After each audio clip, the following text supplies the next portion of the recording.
like whatever technically called our house of hospitality. We do emergency shelter for 30 days for women with children. We have 4 bedrooms upstairs, so we take 4 families, and they are all filled right now, and they're always all filled. Is it only women and children? Yes. Okay. Yeah. We this house has been here for like 50 years or so, and over the course of history, it's been, I don't know, gone through a lot of different stages and tried out a lot of different things, and I guess we've kind of like the easiest and most comfortable for the guests. It's just to have the 4 families at a time here, and I think that makes sense. We used to have single women on the couch down here, but then it just led to like, I don't know, kids would be running in and then arguments and whatever. So I guess our goal in this house is to provide a home instead of like an institutional shelter, right? And so part of how we do that is, take in only 1 family per room, right? So it's kind of, I go back and forth on it because like people call all the time. They're like, "Hey, do you have space? I need a spot. I'm sleeping in my car or whatever." And it's like, well, look at this room. Like, more people could sleep in here potentially. We could throw some cots down, whatever, and we could really like fill up the house. But at the same time, that would be a pretty stressful environment for everyone to be in, and maybe you're not really providing quality hospitality, as much as just like a roof. So I don't know. I go back and forth, but I think that like I do believe in what we do here, because it is a very like safe, homey environment to like kind of get yourself back up on your feet for.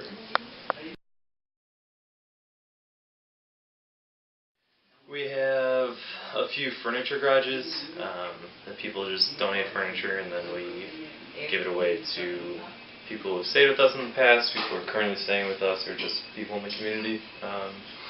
It's open Mondays and Wednesdays, and we have a adult clothing garage for all men's and women's clothing and other housewares, whatever comes in donation, basically. And the baby clothing garage, same type of deal. Next door, so we own 4 houses on this block. One house in the past has been exclusively like for volunteer live-ins, but we're kind of changing that up, and I think we're going to be accepting a family from Iraq that is seeking refuge in the United States. That we found out about this family through a Catholic worker in New York who has been had a relationship over the years with the family. And next door we offer, the house is, the family just moved out and we're fixing it up right now, but first floor normally is transitional living, so living with kids for 6 months to a year, just a longer program than the 30-day shelter. And we own a house across the street, which we run as, we rent out to a guy for $1 a year who runs it as a boarding house for mentally ill women. We require everyone to get on a W-2, and so through W-2 they get a caseworker, etc. We're not, I guess that's an aspect that we could be better about, but we're totally volunteer run. Nobody's really a counselor, so we do as much as we can within our means, as far as just really just being someone there to talk to about stuff, so we don't have a hard set program other than getting on W-2, but we'll help the women find transitional housing, or help them with apartments. Sometimes we give out some money. People are a little short on like getting rent set up. It's kind of just like differs case by case. We do accept money from churches, for sure. Like, that's our main funding source, I guess. Just like people at churches, donors, 100% individual donors, or like sometimes we get like bigger grants from churches that do that. Yeah, definitely no government money.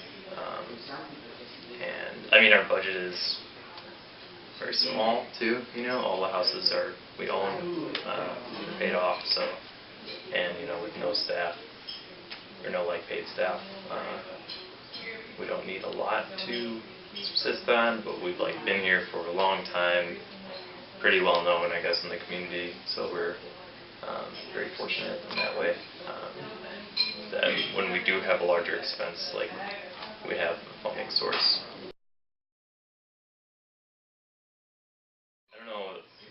The history is kind of hazy because it's just like there's one person, a couple people who have been here like throughout the years, but it's just like a lot of turnover. Usually kids are here for like a couple years and then move on to something else.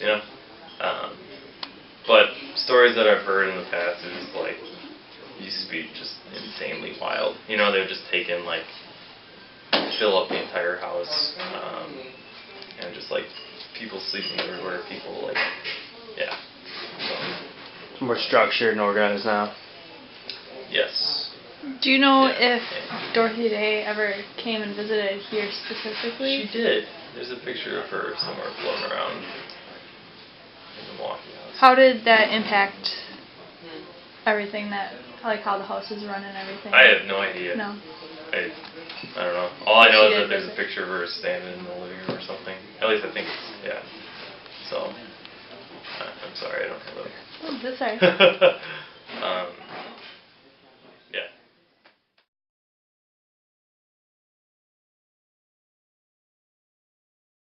Say that we definitely, some of her principles, yeah. But we are also, like, I wouldn't define the way that most of the people, myself included, live here as like living in voluntary poverty. Like we are kind of like a part-time Catholic worker, I guess you could call us. We require all the living volunteers. We require like 3 4 to 5 hour shifts a week on the house, or like 12, comparable work on projects or whatever. Like right now I'm working on fixing up the first floor over there, and that counts towards my hours or whatever. So whereas like maybe her vision, or her initial vision, because it did like change over the years, she kind of like got less intense about some of her views. But yeah, I mean, I guess the way that I see what she was really in support of is like a house where it's like more of just a home, and like longer term stays for guests and like workers living more so in community with guests. I think we're getting into that more, like what I said about the Iraqi family down the street. That's going to be kind of more integrated, and people live on the 3rd floor here, but it's definitely it's more structured, I guess, here than other Catholic worker hospitality.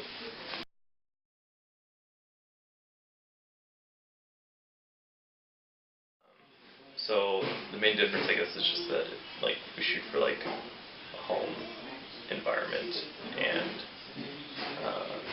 we're like not. I don't want to say that we're like. See, I gotta be careful because I'm on videotape now. Yeah, just shooting for a home environment, not like having like an institutional feeling in the house. Maybe more importantly, like the reason behind going for it is like we're not like a nonprofit. We don't. We're technically like a corporation, for-profit corporation or something. But obviously we don't make any profits. Shelters, like to be registered as a shelter, you have to be a nonprofit, right? And like the way that most shelters operate is like,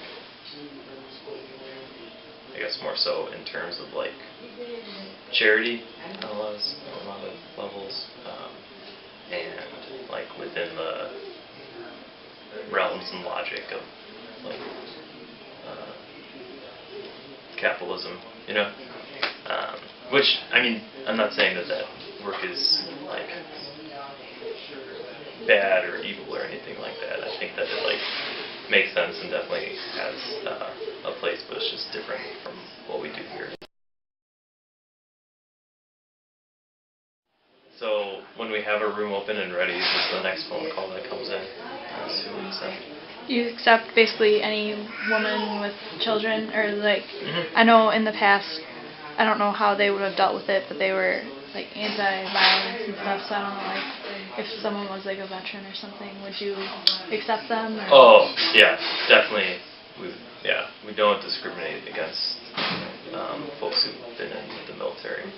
I mean, we're definitely anti-military, but like, I'd say that, I don't know. I mean, if someone is a very, very violent person and they're yelling at their kids, being angry and violent with the other guests in the house, then like we will ask them to leave.